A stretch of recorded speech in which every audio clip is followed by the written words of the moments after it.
Hello, and welcome to part... How did you do that? Welcome to part 45 of Let's Play Eric the Unready. And we are getting ready for our final section now. And it's a bit late, but I wanted to give it a try. So we're at the Black Gate. Even though it's daytime, this is still a gloomy place. A large black gate stands across the road that leads to the witch's castle. The ground here is littered with decaying grocery bags full of smoldering goods. A cobwebbed skeleton sits with its back to the gate, its bony hand still clutching a heart-shaped box. You see a newspaper here. So let's take that newspaper and let's do some reading. Read newspaper. Giant Knight stalks the countryside. Eric grows 150 feet overnight. Experts baffled. Swamp vanishes with big sucking sound.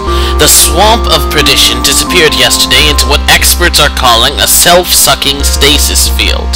It begins as a small gurgling noise, said one expert who asked to be identified. Then it gradually grows, gaining momentum steadily until it starts to suck in everything around it. Soon it is so powerful that it sucks in itself. At this point it stabilizes and will remain in a steady state indefinitely, as long as no one comes along and tickles it. Fool's hats and chamber pots, a new fashion trend. The new look of the dead Presley is taking Torus by storm. Thousands of Taurians are mimicking the sartorial choices of the dead minstrel, driving the price of chamber pots and fool's hats through the roof. They said I was an idiot to go into this business, said Wilfred the Hatter to an Inquirer editor. Well, I am an idiot, but now I'm a rich idiot. I could buy and sell your stupid rag before breakfast. Well, maybe not before breakfast. Lawyers don't get up that early, but before lunch anyway. And by tea time, I could have bought it again. Now, who are you calling an idiot? Help wanted. Handmaiden to the gods. Must be able to carry multiple steins in one hand. Must supply own breastplates. Blonde preferred. Bright Valhalla Industries, care of Morty. Help wanted. Assistant whitewasher. It's not just a job, it's an adventure. T. Sawyer. General interest. Cadbury Table Factory. Specializing in tables of unusual shapes for over 500 years. Rhomboid, ovoid, hexagonal, polyhedral. Good references. General interest. Windsor Construction Corporation. There will never be a better time to buy one of our newly constructed castles. Spacious dungeons, lofty towers, all models have 3 bedrooms, 2.5 privies, low interest rates, title insurance, convenient to schools and shopping. Call now and we'll throw in the serfs.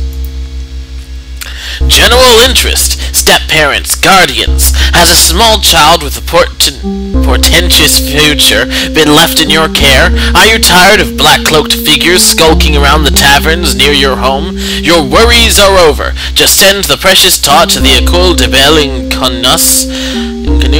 Unsure whether your ward is a child of destiny? Just take this simple 3-part test. 1. Does he have an unusual birthmark? 2. Does a kindly but mysterious traveler with a gray beard stop by every few years to check up on his progress? 3. Does he occasionally stand stock still with his eyes glazed over while he seems to be seeing a faraway scene? If you answered yes to any 2 of these 3 questions, then the École de Belle Inconnu is for you. Don't delay, write today. I'm not 100% sure what that's a reference to, but I'm really curious. Kinda Harry Potterish. Alright, let's look at what we got here. We got a fence, the gate. The black gate guards the road to the witch's castle. Is this what I just read? Huge black... it looks like it hasn't been opened for centuries. A huge black bird is perched on top of the gate, and a piece of blue-black metal shaped like a jagged bit of lightning runs from one side of the gate to the other. Set off to one side, a large black eye follows your every move. Right in the middle of the gate is a dark quarter moon, whose tips are slightly out of alignment with 2 nearby stars. A large pool of sticky black tar lies between you and the gate. Let's do a bit of examining here. The eye. The black eye never leaves you for an instant. It never blinks, and it follows your every move. Creepy. It's a quarter moon like the one you saw so long ago on the outhouse door in the farmyard. The points of the moon are slightly out of alignment with the 2 stars that are next to it. There's a crow. The raven stares back with an intensity that seems full of hatred, but after a while you realize that he doesn't hate you at all. He just wants to snag one of your eyeballs for lunch. It's a jagged bolt of lightning that seems to bind the gates together. Over here we have a candygram. It's a bright red heart-shaped box that has the word candygram written across it.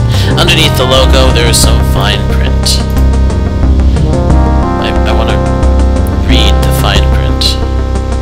Or do I have that magnifying glass? Sorry. I have bolt cutters, a crowbar, a stake, a wrench, and a pitchfork. Let's get it. You start towards the skeleton, but your feet get mired in the black sticky goo. Somehow you manage to stagger back to your starting point before you become completely stuck. Alright. Well, let's examine this. The pool is a large, gummy, sticky, gooey puddle of midnight black pitch. I have an idea, but I just want to examine the skeleton first. The skeleton at one time belonged to a very dedicated delivery boy. Oh, poor guy. Alright, so... use. I don't know. Is there a use? Use pitchfork on pitch.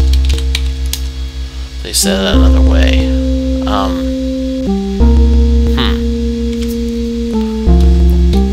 Let's see.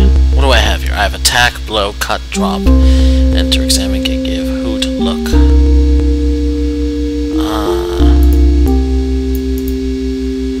Okay, let's just try stuff. Attack. The tar. You can't move a bowl of tar with your bare hands. Move tar with pitchfork. You plunge the pitchfork into the tar, bend your knees, and give it a good heave. The tar flies over your shoulder, wrenching the pitchfork from your hands as it goes. You hear a splat and a roar, and you turn around just in time to see an enraged, tar-covered 12-elephant lumbering out of sight. That's crazy. Alrighty. Well, let's take that candygram. You take the candygram from the skeleton. The small voice in your head says, "Hurry, sir. Hurry, Eric. Sir Pectoral's thugs are closing in on you faster than usual. They're only about 45 minutes away." Oh, shoot. That's bad. It's very bad. Well, let's open the candygram. Usually when people speak of death by chocolate, they're thinking of a slow, lingering, and very pleasant experience. This is nothing like that. Having 10 pounds of high-explosive chocolate blow up in your face turns out to be a fast and very gooey way to die. Well, let's not do that, then.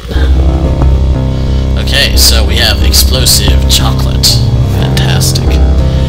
Alright. Now, I use the pitchfork on the pitch. I'm also going to... The bird lashes out with its talons, you barely escape. I want... use... blow. Okay. Attack crow with crowbar. The crow strikes at you again, but the magic crowbar intercepts the slashing talons. The bird's claws involuntarily close around the bar. And we're out of time, aren't we? Alright, I'll see you next time. I don't want to run out. Bye-bye.